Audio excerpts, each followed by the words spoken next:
People of Myanmar, rise up for democracy!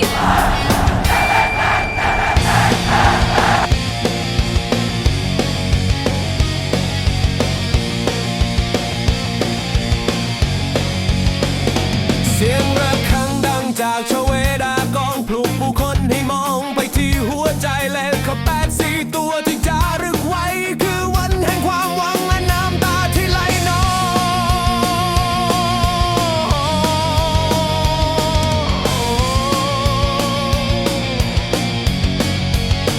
จากรวมหาวิทยาลัยอย่างกรุงสะเทือนเหล่านักศึกษาส่งคำเตือนถึงคนข้างบนเงินทองไร้ค่าทองหิวขัดสนแต่ศักดิ์ศรีของคนต้องไม่ยอมจำนนต่อใครวันที่8 เดือน 8 ปี 88แสงแดดแผดเผาแต่ใจเรากลับแกร่งกว่าพระทรงชาวนาข้าราชการเดินหน้ามาประกาศก้องทั่วภาราต้องการเสรีภาพ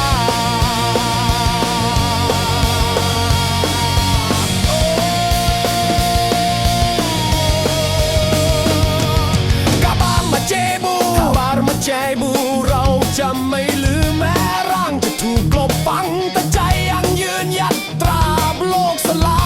ยจากสะพานแดงถึงท้องถนนกี่คนต้องตายหยาดเลือดที่รินไหลจะกลายเป็นดอกไม้แห่งประชาธิปไตยเนวินลงจากบัลลังก์แต่ปืนยังไม่ลดและกระสุนจริงพุ่งปัดทาร่างคนมือเปล่าองซานซูจียืนหยัดท่ามกลางเรื่องราวเสียงของเธอคือดาวที่ส่องทางให้เราสู้ต่อไป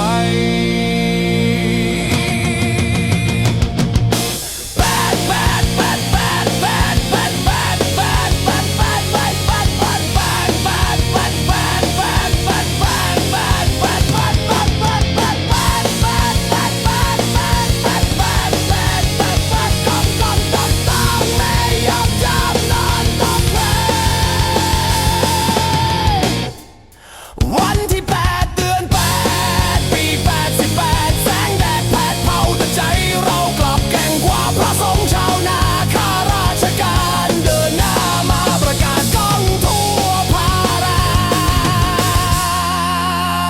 ต้องการเสรีภาพ8 เสียงยังแววดังเตือนใจให้คนจนหลังอย่าทิ้งความฝันกลางทางเสรีภาพยังไม่จางเราจะพบกันที่ปลายทางแห่งความจริง